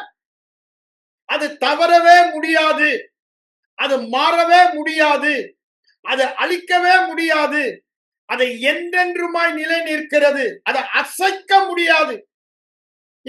இம்ப்ரெக்னபிள் அப்படித்தானே வேற இங்கிலீஷ்ல சொல்ல, இம்ப்ரெக்னபிள்ன்றான். அசைக்கவே முடியாது, அது மாறவே மாறாது, அழிக்கவே அழிக்க முடியாது, அது நிறைவேறியே தீரும். ஏன்? தேவனையும் தேவனுடைய வார்த்தையும் பிரிக்க முடியாது. அதனால்தான் சொல்றாரு, வார்த்தை ஒன்று கூட அழிவதில்லை. அங்க ஏசாயா சொல்லும் பொழுது சொல்லுகிறாரு, 33ஆம் அதிகாரம் 16ஆம் வசனம் நினைக்கிறேன், இல்ல ஆமா 33:16 தான் நினைக்கிறாங்க. என்ன சொல்றாரு? அவருடைய வார்த்தை ஒன்று கூட தவறுவதில்லை. None of his word will fail. அப்போ அந்த வார்த்தை தான் சொல்லுகிறது, வியாதியஸ்தர்கள் மேல் கைகளை வைப்பார்கள், அவர்கள் சொஸ்தமாவார்கள். அது தவறுமா? None of his word will fail. ஒரு வார்த்தை கூட நீ வியாதியஸ்தர் மேல கை வைப்ப சுகமாகாதுன்னு சொல்லல. நீ வியாதியோடு வாழ்வேன் சொல்லல. ஒரு வார்த்தை கூட இல்ல. வியாதியோடு வாழ்வது தேவனுடைய சித்தம் சொல்றதுக்கு ஒரு வார்த்தையும் இல்ல. ஆண்டவர் உனக்கு பாடம் கற்பிக்க, உன்னை பரிசுத்தமாக்க, உன்னை புடமிட வியாதியை கொடுப்பார் என்று சொல்லுகிற ஒரு வார்த்தை இல்ல. அப்படித்தானே? அவர் வியாதியினால் சிக்ஷிக்கிறார் என்று சொல்லுகிற ஒரு வார்த்தை கூட வேதத்தில் இல்ல. ஆனா இவையெல்லாம் உபதேசமாக கொண்டு வந்துட்டாங்க. வேதத்துல இல்லாதத பாரம்பரியம். அந்த பாரம்பரியத்தை கேட்டபடினால்தான் வியாதியோடு வாழ்வது இயற்கை என்ற ஒரு இடத்திற்கு சபையானது தள்ளப்பட்டது. யாருங்க சபை? அவருடைய சரீரம். கொஞ்சம் யோசித்து பாருங்க. அவருடைய சரீரம் வியாதியோடு வாழ தேவ சித்தமா? அவருடைய சரீரம் சுகமாக்கும் வல்லமை உடையது. சுகமாக்கும் வல்லமை புறப்பட்டு அனைவரையும் குணமாக்கினது. அவரை தொட்ட அனைவரும் சுகமானார்கள். அப்படின்னு என்ன அர்த்தங்க? என்னையும் உன்னையும் யாரு தொடரானோ அவன் எல்லாம் சுகம் பெறுவான். நான் யார் மீது கை வைக்கிறேனோ அவனெல்லாம் சுகம் பெறுவான். ஏன்? அவரே தானே உள்ளே வந்திருக்காரு. அவரே தானே என்னில வாசம் பண்ணுகிறாரு. பவுலடிகளார் அதை தானே சொல்றாரு. ஜீவிப்பது நான் அல்ல, இனி ஜீவிப்பது நான் அல்ல, அவரே என்னில் வாழ்கிறார். அவரை பற்றும் விசுவாசம் நாங்க போட்டிருக்கானா ஒரிஜினல்ல? அவருடைய எல்லாமே அவர் தான். அவருடைய விசுவாசத்துல தான் நான் வாழ்கிறேன். நம்ம இந்த விசுவாசத்துல இந்த ஒரு சத்தியத்தை அறிந்து கொண்டமான விசுவாசம் காதலிய. ஏன் விசுவாசம் இல்லைங்க? ஏன் விசுவாசம்? மனித விசுவாசம். பார்த்தாதான் விசுவாசிக்கணும். கையை வைத்து யாருக்கோ ஜோம் பண்ணி அவங்க சுகமாயிட்டேன்னு சொன்ன பிறகுதான் நான் விசுவாசிப்பேன். ஆனா எனக்குள்ள இருக்கிறது தேவ விசுவாசம். நான் கை வைத்து வெளிப்படையா சுகம் தெரியாட்டி கூட என் இருதய விசுவாசம் நீ சுகமானாய் என்று சொல்லுவேன். அன்னைக்கு அவங்க சுகமடையாட்டியும் அடுத்த நாள் வந்து சாட்சி சொல்லுவாங்க. ஏன்? அது இருதய விசுவாசம். கொஞ்சமும் சந்தேகம் இல்லை. நான் ஜெபிச்சு சுகமானாலும் ஆகாட்டியும் தேவ சித்தத்தின்படி நான் அதை செய்தபடியால் அந்த வினாடியிலே அவர்கள் சுகமானார்கள். ஜெபத்தினால தேவ சித்தத்தின்படி எதை செய்தாலும் அது அப்படி நமக்கு நடக்கிறது என்பதுதான் தேவனை குறித்த நம்முடைய விசுவாசம், தைரியம். ஆகவே தைரியமாக எல்லாமே நம்ம ட்ரெயின் ஆகணுங்க. சின்ன குழந்தையா இருக்கும் போது பேசுறதுக்கு ட்ரெயின் ஆனோம், அப்படித்தானே? எழுதுறதுக்கு ட்ரெயின் ஆனோம், சைக்கிள் ஓட்டுறதுக்கு ட்ரெயின் பண்ணோம், எல்லாமே அப்படிதான். பாடங்கள் படிக்க ட்ரெயின் பண்ணோம், எல்லாமே ட்ரெயின் ஆனோம். ஏன் இதுல ட்ரெயின் ஆகக்கூடாது? ஹீலிங்க அதான் அவர் சொல்றாரு, தேவனுக்கு சித்தமான எல்லாவற்றிலும் தேறினவர்கள் என்று சொல்லுகிறார். அப்போ ட்ரைனிங் இல்லாம தேற முடியுமா? ட்ரைனிங் தவறும் இல்ல. ட்ரைனிங் பீரியட் நம்ம தவறணும் இல்லைன்னு சொல்லல. நான் எழுதும் போது என் கையெழுத்து அவ்வளவு மோசமா இருந்தது. என்ன ட்ரெயின் பண்றதுக்கு எங்க அப்பா என்ன வருஷ கணக்கா ஹேண்ட் ரைட்டிங் நோட்ல எழுத வச்சாரியே, to improve my handwriting. அதேதாங்க எத்தனை வருஷம் ஆனாலும் உடல. அநேக காரியங்கள் நம்ம பார்க்கிறோம். பேசுறதுலயும் சரி, நடக்கிறதுலயும் சரி, சின்ன குழந்தைகள் ஓடுகிறது, எல்லா இடத்துலயும் they are trained. இன்னைக்கு ஸ்போர்ட்ஸ் எடுத்தா they are training in every area. Studies they are training. அப்போ ஏங்க இதுல நம்ம தைரியமா பயிற்சி இருக்க கூடாது? எந்த விசுவாசத்தில் அதை பண்றோம்? நான் அல்ல, கிறிஸ்துவே என்னில் ஜீவிக்கிறார். நானும் அவரும் ஒரே ஆவியாய் இருக்கிறோம். என்னுடைய ஆவி இன்னைக்கு உலகத்துல வாழணும்னா இந்த சரீரத்தின் மூலமா தான் வாழுது. நான் இந்த சரீரத்தின் மூலமா தான் எல்லா காரியங்களையும் செய்கிறேன். அதே சரீரத்தின் மூலமாக தான் எனக்குள் வந்தவரும் தன்னை வெளிப்படுத்த முடியும், எல்லா காரியங்களையும் செய்ய முடியும். அதை நாம் அறிந்து கொள்ள வேண்டும். நம்முடைய வேலையெல்லாம் அங்க ரோமர் 12:1 சொல்றாரு, ஜீவ பலியாக ஒப்பு கொடுங்க. ஈல்டு பண்ண சொல்றாரு. அவருக்கு விட்டு கொடுக்க சொல்லுகிறார். அப்போ நான் விடாப்படியா நான் நினைத்து நான் இல்ல, நீங்க தான் அதுதாங்க இயேசு வாழ்ந்த வாழ்க்கை. முழுவதுமா நீங்க தான் கை வைக்கிறீங்க, நீங்க தான் சுகமாக, நான் இல்ல. சுகமாக வேணா நீங்க தான் ஃபெயில் ஆயிட்டீங்க, நான் ஃபெயில் ஆகல, நான் பாஸ் ஆயிட்டேன். ஏன்னா நான் கை வச்சு நீங்க சொன்னதை செஞ்சுட்டேன், நான் பாஸ் ஆயிட்டேன் அப்படின்னு எல்லாமே அவர் மேல போட்டுரும். நம்ம மேல ஒண்ணுமே இல்ல. ஐயா, அவர் சொன்ன வார்த்தைக்கு அப்படியே ஏற்றுக்கொண்டு அதை செய்வதுதான் விசுவாசம். அதுதான் அவருக்கு பிரியம், அதுதான் அவருக்கு பாத்திரமா நடப்போம். அது எப்ப முடியும்? தேவனுக்கு சித்தமான எல்லாவற்றிலும் தேறினவர்களும் பூரண நிச்சயம் உள்ளமாய். வேதவசனம் முழுவதுமா எடுத்து பாருங்க. இது தேவ சித்தம் என்று கொஞ்சம் கூட அதுக்கு புறம்பா ஒரு வார்த்தையும் இல்லை. தேவ சித்தம் இல்லை என்று சொல்லுகிறதுக்கு ஒரு வார்த்தையும் இல்லை. ஆனா அது தேவ சித்தம் என்று சொல்லணும்னா 1000 வார்த்தையை வேதத்துல இருந்து எடுத்து சொல்லும். அவ்வளவு உறுதியாக சொல்றது. ஆனா இன்னைக்கு சபையில வந்த பாரம்பரியத்துல சில பேரை குணமாக்குவாரு, சில பேரை உடனே குணமாக்குவாரு, சில பேரை சில நாள் டெஸ்ட் பண்ணி, அப்படி வேதத்துல எங்கேயும் சொல்லலங்க. விசுவாசிக்கிறவர்களால் நடக்கும் அடையாளங்களாவன தரும். சபையின் மூப்பனை வரவழைப்பானாக சொல்லிட்டாரு. என்னை பூசி ஜெபிப்பான் சுகமன். நான் என் வாழ்க்கையில அனுபவிச்சேன், நான் இல்லைன்னு சொல்லல. எனக்கு விசுவாசம் தடுமாறும் பொழுது மூப்பரை கூப்பிட்டேன். அந்த மூப்பருக்கு விசுவாசம் இருக்கோ இல்லையோ, நான் வேத வசனத்தை கூர்ந்து அதை செய்தேன். அந்த விசுவாசம் எனக்கு அப்ப வந்துருச்சு. நான் செஞ்சுட்டேன்னு வேத வார்த்தைய அது என் வாழ்க்கையிலே வெளிப்பட்டது. நான் போய் முதல்ல அந்த பைல்ஸ் வியாதி இருக்கும்போது 3வது வீட்டு பையனுக்கு சொல்றேன். எனக்கு விசுவாசம் இல்ல. ஆனா சுவிசேஷத்தை கேட்ட அவனுக்கு விசுவாசம் வந்தது. 2000 ஆண்டுகளுக்கு முன்பாக இந்த வியாதி இயேசு சிலுவையில் ஏற்றுக்கொண்டார். இப்போது உன் மேல இல்ல, அங்க இருக்க பாருன்னு சொல்றேன். படித்த புத்தகத்திலிருந்து அப்படியே இந்த head knowledge, not the spirit, heart knowledge. ஆனா அந்த வெளிப்பாடு எனக்கு வந்த பிறகுதான் நான் சுகத்தை பெற்றுக்கொண்ட முடியுது. அவன் உடனே பெற்றுக்கொண்டான். ஏன் இதை சொல்ல வரேன்? தேவனுடைய வார்த்தை தவறவே தவறாது. கைகளை வைப்பார்கள் சொஸ்தமாவார்கள் என்றால் சொஸ்தமாவார்கள். விசுவாசிக்கிறவர்களால் நடக்கும் அடையாளங்களாவன அது நடக்கும். நான் செய்த கிரியைகளை செய்வீர்கள், அதற்கு மேல் அவர் செய்தது மேலான கிரியை சுகமாக்குவதுதான் ரெக்கார்ட் ஆயிருக்கு.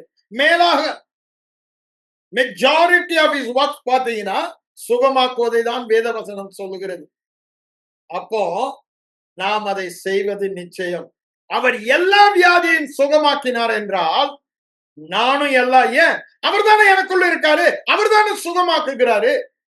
அவர் எங்கு சென்றாலும் அவரிலிருந்து வல்லமை புறப்பட்டு அனைவரையும் சுகமாக்கினது என்றால் நான் எங்கு சென்றாலும் அதை நம்ம திரும்ப திரும்ப தியானித்து நமக்கு நினைப்பூட்டி, எப்படிங்க அததான் அறிக்கை நான் சொல்லுவேன். பேசி பேசி பேசி இருதய படமாக மாற வேண்டும். பேசும்போது நாம் கேட்கிறோம், நாம் எதை கேட்கிறோமோ அதுதான் இருதயத்தின் படம். அந்த இருதயத்தின் படத்தின் படிதான் நாம் செயல்படுவோம். ஒரு மனிதன் தன்னை பற்றி எப்படி நினைக்கிறான்? எனக்குள்ள அவர் இருக்காரு, அவர்தான் வாழ்றாரு, வாழ்வது நான் அல்ல. நான் கை வைக்கும் போது அவருக்கு என்னுடைய கையை நான் கொடுக்கிறேன், என் வாயை அவருக்கு கொடுக்கிறேன். நீ சுகமானா என்று அவர் சொல்லுகிற வார்த்தையை நான் சொல்லுகிறேன். அப்போ யார் பேசுகிறா, யார் கைய வைக்கிறா, அது என் விசுவாசம். வேத வசனத்தின் மேல சரீர பிரகாரமாக அவ என் கூட இருக்கிறத நான் பார்க்கல. ஆனா வேத வசனத்தை சார்ந்து அப்படியே ஏற்றுக்கொள்ளுகிறேன். அவர் எனக்குள் வாசம் பண்ணுகிறார், என் மூலமாக கிரியை செய்கிறார். இன்னைக்கு அவருடைய பவர் ஹவுஸ் நான் தான். சுகமாக்கும் வல்லமையின் உறைவிடம் நானும் நீங்களும் தான். ஏன்? அவர் தானே உள்ள இருக்காரு. அவர் உள்ள வரும்போது சும்மா அதெல்லாம் வச்சுட்டு தனியா வந்தாரா? நான் உள்ள சும்மா வந்திருக்கேன்பா, என் வல்லம் அதிகாரத்துல ஐயா அவர் சம்பூர்ணமாய் வந்து விட்டார். அதனாலதான் அவருக்குள் பூரணமாய் இருக்கிறோம் என்று வேதவசனம் சொல்லுகிறது. ஒன்றிலும் குறைவில்லாமல் நிறைவோடு நாம் இருக்கிறோம் என்று வேதவசனம் சொல்லுகிறது. அப்ப யோசித்து பாருங்க, நம் மூலமாக தேவன் அரும் பெரும் காரியங்களை செய்ய, அதாவது இந்த சுகமாக்கும் ஊழியத்தை செய்ய ஆவலோடு அவர் காத்து கொண்டிருக்கிறார். நம்ம தான் அதற்கு விசுவாசத்துல கால் எடுத்து வைக்கணும். அவருக்கு அனுமதி அளிப்பது விசுவாசத்தின் மூலம்தான். விசுவாசம் இல்லைன்னா அவருக்கு அனுமதி அளிக்கல. அதுதான் வேதவசனம் சொல்லுகிறது. கலாத்தியர் 3:5 எடுத்து பாருங்க. அவர் நம்மிலே மூலமாக, நமக்குள்ளும் நம் மூலமாகவும் அற்புதங்களை செய்ய எப்பொழுதும் ஜீவன் உள்ளவராக நமக்குள்ள இருக்காரு. ஆனா அந்த விசுவாசம் வரும் பொழுதுதான் அவருக்கு அனுமதி அளிக்கிறோம். பிசாசு சொல்லுகிறானே ஐம்புலன் உணர்வை சார்ந்து, அதை நாம் விசுவாசிக்கும் பொழுது, வியாதியை விசுவாசிக்கும் பொழுது அவனுக்கு அனுமதி கொடுக்கிறோம். நான் போய் ஜெபம் பண்ணி ஒண்ணும் நடக்காது பிரதர், நான் தப்பு தண்டாலாம் பண்ணிட்டு அலைகிறேன், நான் இன்னும் பரிசுத்தம் ஆகல அப்படின்னு உங்க விசுவாசம் இருந்தா அற்புதம் நடக்காது. ஐயா நான் அல்ல, நான் அல்ல, நான் அல்ல, ஐ கேன் டூ நத்திங். ஆனா எனக்குள்ள ஒருத்தர் இருக்காரு, அவர்தான் கிரியை செய்கிறாரு. அவருக்கு என்ன கொடுத்து, அதுதாங்க விசுவாசம். முழுவதுமா அவருக்கு கொடுத்துட்ட. அவர் வேத வசனத்தை என்ன சொல்றாரோ அதை அப்படியே ஏற்றுக்கொண்டு அப்படியே செய்யறேன். ஏன் கை வைக்கிறேன்? இருதயத்துல அந்த விசுவாசம் படம் வந்துருச்சு. இருதயத்துல விசுவாசம் படம் இல்லாம கை வச்சா ஒண்ணு நடக்காது. ஏன்? நான் அவருடைய சித்தத்தின்படி அந்த சித்தத்தை அப்படியே நிரப்புகிறேன். அவருக்கு சித்தத்தை எப்படி எல்லா ஞானத்தோடும் ஆவிக்குரிய விவேகத்தோடும், தேவ சித்தம் என்ன? வியாதியஸ்தர் மேல் நான் கைகளை வைப்பேன், அவர்கள் சுத்தமாவார்கள். அதனால நான் நிரப்பப்படுகிறேன். அது என்ன பண்ணுறது? என்னை ஆட்கொள்ளுகிறது. அப்போ என் நினைவெல்லாம், பேச்செல்லாம், செயலெல்லாம் அது டார்மெண்டா இல்ல, டாமினண்டா இருக்குது, மேலோங்கி இருக்கிறது. நான் அப்படிதான் செயல்படுவேன். அது என்னை முழுவதுமா ஆட்கொள்ளுகிறது இந்த தேவ சித்தம். அதுக்குதான் இந்த ஜெபத்தை பண்றாரு. ஜெபம் பண்ணா மட்டும் போதாது, வேத வசனத்தை தியானிக்கும் பொழுதுதான் கண்களை நமக்கு திறக்கிறாரு ஆவியானவர். ஜெபிக்கவும் செய்யணும் பவுலின் ஜெபங்களை, நாமும் வேத வசனம் தியானிக்க திரும்ப திரும்ப அதை நம்ம வாயில பேசணும். வேதத்துல தேவ சித்தம் இதுதான்றத இருதயம் முழுவதுமா நிரம்பும். என்ன, நான் வியாதியோடு வாழ மாட்டேன், நான் வியாதியஸ்தல குணமாக்குவேன், நான் போகும் இடமெல்லாம் வியாதியஸ்தல குணமாக்கு. அவர் கடைசி வரைக்கும் பண்றாருங்க. யோசித்து பாருங்க. பரிகாரம் மரணமாக தன்னை ஒப்பு கொடுக்கிற கெத்செமனே தோட்டம், ஏற்கனவே ஆத்தும வருத்தத்தின் பலனை காண்பிக்கிறார் அங்க. ஆனா இப்போ மல்கூஸ் காத அங்க கூட சுகமாக்குறார். ஐயா, கடை தன்னை கொலை செய்ய வராங்க, அவருக்கு தெரியும், அதுக்கு ஒப்பு கொடுக்க. அந்த நேரம் அங்க ஒருத்தன் காது போச்சு, வெட்டி விட்டான், அந்த காதையும் ஒட்டி அவனை சுகமாக்குகிறாரு. அப்ப பாருங்க, அது அவருடைய பார்வையில, தேவனுடைய பார்வையில பிரதானம். அவர் யாரை காண்பிக்க வந்தாரு? தேவனை காண்பித்தார். ஒருவனும் கண்டதில்லை, அவர் ஒருவரே தேவனை உலகத்திற்கு காண்பித்தார். அப்போ தேவனுடைய சித்தம் பரிபூரணமாக காண்பித்தவர் இயேசு. அந்த சித்தத்தில் நம்ம இருதய நிரப்பணும். இயேசுவின் வாழ்க்கையை பார்த்து, அதுதான் என்னுடைய, ஏன் அவர் தானே என்னில வாழ்கிறாரு. சுவிசேஷத்தில் வாழ்ந்த இயேசு அன்னைக்கு அந்த ஒரு சரீரம், இன்னைக்கு எத்தனை சரீரம்? கோதுமை மணியானது நிலத்திலே விழுந்த செத்தால் எத்தனை கிறிஸ்துகள் வந்தாங்க பாருங்க. நம்ம எல்லாம் அந்த கிறிஸ்து தான். அதே கிரியை செய்வதற்கு பிசாசு நல்லா ஏமாந்து போயிட்டான் பாருங்க. ஒரு கோதுமை மணி எத்தனை கிறிஸ்துகள் சுகமாக்கும் ஊழியத்தை செய்ய. தேவ சாயலை உலகம் தேவனை காண முடியாது, அதர்சனமானவ தேவனை. ஆனா அவர் நமக்குள் இருக்கிறபடினால் நம் மூலமாக உலகத்திற்கு அவர் வியாதியை நீக்கி சுகமாக்குபவர், பாவத்தை நீக்கி நீதிமானாக்குவர் மாத்திரமல்ல, வியாதியை நீக்கி சுகமாக்குவர், சாபத்தை நீக்கி ஆசீர்வாதமாக்குபவர் என்று தேவ சாயலை, பாவத்தை, தேவனுடைய தன்மையை நம் மூலம் வெளிப்படுத்த சித்தமாயிருக்கிறார். அதுதான் நம்மை குறித்த தேவனுடைய சித்தம். எல்லா ஆவிக்குரிய விவேகத்தோடும் எல்லா ஞானத்தோடும் இந்த சித்தத்தை அறிகிற அறிவினால் நாம் நிரப்பப்பட வேண்டும். இந்த சித்தத்தை அறிந்து தேறி பூரண நிச்சயமுள்ளவர்களாய் இருக்க வேண்டும். அதுதான் நம்முடைய ஜெபமாக, வாஞ்சையாக இருக்க வேண்டும். கண்களை மூடி ஜெபிப்போம். எங்கள் அன்பின் பரலோக பிதாவே, இந்த இரவு வேளைக்காக உம்மை நன்றியோடு உம்மை ஸ்தோத்திரிக்கிறோம். ஆண்டவரே, உமக்கு சித்தமானது நாங்கள் வியாதியே இல்லாத ஒரு பரிபூரண வாழ்க்கை வாழ வேண்டும். கரை திரை ஒன்றுமே இல்லாத ஆண்டவரே, ஒரு மகிமையான சபையாக, சரீரமாக நாங்கள் காணப்பட வேண்டும் என்ப ஒரே நோக்கத்திற்காக நீர் உம்மையே சிலுவையிலே கிருபாதார பலியாக, பாவத்தை, வியாதியை போக்கும் பலியாக, பரிகாரமாக ஒப்பு கொடுத்தீர். அதை நாங்கள் விசுவாசிக்கிறோம். அந்த விசுவாசத்தின்படி நாங்கள் ஒவ்வொரு நாளும் வியாதி இல்லாமல் வாழ்வோம் என்பதை அறிக்கை பண்ணி அதன்படி வாழ்கிறோம். ஆண்டவரே, நாங்கள் வியாதி இல்லாத வாழ்க்கை வாழ்வது மாத்திரம் அல்ல, நாங்கள் உம்முடைய சரீரமாய் இருக்கிறபடியா நீ செய்த கிரியைகளை நாங்கள் செய்வோம். வியாதியஸ்தர் மேல் கைகளை வைத்தால் அவர்கள் சொஸ்தம் மாவார்கள் என்று சொன்னீர். உம்முடைய மாறாத, தவறாத, வல்லமையுள்ள வார்த்தைகளுக்காக நன்றி சொல்லுகிறோம். இந்த நாள் முதல் நான் அல்ல, நான் அல்ல, நான் அல்ல, அவரே என் மூலம் வாழ்கிறார், அவருடைய விசுவாசத்தில் நான் வாழ்கிறேன் என்ற இடத்திற்கு நாங்கள் ஒவ்வொருவரும் வர எங்களுக்கு கிருபை தருவீராக. இயேசுவின் மூலம் ஜெபம் கேளும் எங்கள் நல்ல பிதாவே. ஆமென்.